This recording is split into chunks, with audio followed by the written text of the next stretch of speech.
ನಿಮ್ಮ ಒಬ್ರು ಕೋ ಸ್ಟಾರಿಂದ ಕದಿಬೇಕು ಅಂತ ಇದ್ರೆ ಏನು ಕದಿತೀರಾ? ಆ ಸ್ಟಾರ್ ಯಾರು? ನಾನು ಕಲಿಬೇಕು ಅಂದ್ರೆ ಎಲ್ಲ ಕಲಿಬೇಕಾದ್ರೆ ಅಪ್ಪು ಸರ್ ಹತ್ರ.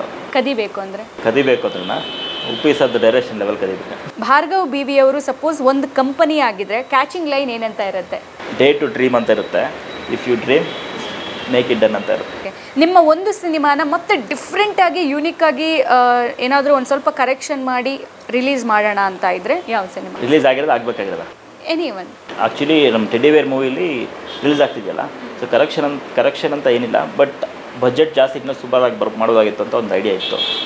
ಯಾವ ಒಂದು ಸಿಚುವೇಶನ್ನಲ್ಲಿ ಭಾರ್ಗವ್ ಅವರು ನಾನು ಝೀರೋ ಅಥವಾ ನಾನು ಕುಸ್ದುಬಿಟ್ಟೆ, ನನ್ನಿಂದ ಆಗಲ್ಲ ಅಂತ ಅಂದ್ಕೊಂಡಿದ್ದ ದಿನ ಯಾವತ್ತಾದರೂ ಇದೆಯಾ?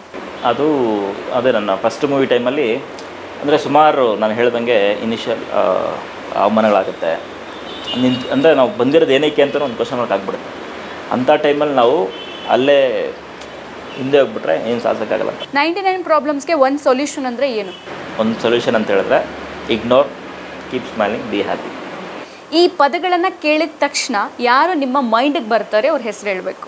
ಬ್ಯೂಟಿ ಕ್ವೀನ್ ಅಂದರೆ ನಮ್ಮ Rachita Ram. Drama queen Rashmika Mandhana.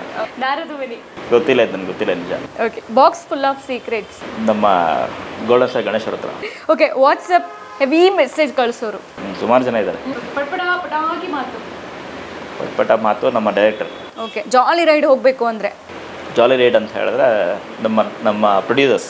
Okay. ನಿಮ್ಮ crime partner is our director. ನಮ್ಮ ಡೈರೆಕ್ಟರ್ ಸಖತ್ ಜೀನಿಯಸ್ ಈಸ್ ಉಪ್ಪಿ ಸರ್. ಈ ಸೆಲೆಬ್ರಿಟಿಗಳಿಗೆ ಒಂದು ಪ್ರಶ್ನೆ ಅಥವಾ ಏನೋ ಇವ್ರಿಗೆ ಹೇಳಬೇಕು ಅಂತ ಇದ್ರೆ ಏನು? ಕಿಚ್ಚ ಸುದೀಪ್ ಅವ್ರ attitude is super. Okay. Ramya ma'am ಯಾವಾಗಲೂ ಕೂಡ Sandalwood queen. Okay. Ajay Rao ಅವ್ರದ್ದು ಏನಂತ ಹೇಳಿದ್ರೆ ನನಗೆ ಅವ್ರದ್ದು ಲವ್ ಸ್ಟೋರಿ ಬಿಟ್ಟು ಬೇರೆ ಜಾನ್ ನೋಡಬೇಕು ಅಂತ ಇಷ್ಟ. ರಂಗಾಯಣ್ ರಘು ಸರ್ ಜೊತೆ ಅಂದರೆ ಅವ್ರ ಮಗನಾಗಿ ಪಾತ್ರ ಮಾಡ್ತಿರಲ್ಲ, ತುಂಬ ಇಷ್ಟ. ಅಚ್ಯುತ್ ಸರ್ ವಿಲನ್ ಮಾಡಬೇಕು ಅಂತ ಇಷ್ಟ. ವಿಲನ್ ಅಲ್ಲ, ಸಿನಿಮಾದಲ್ಲಿ ಕಾಂತಾರದಲ್ಲಿ ಸೂಪರಾಗಿ ಮಾಡಿದ್ದಾರೆ.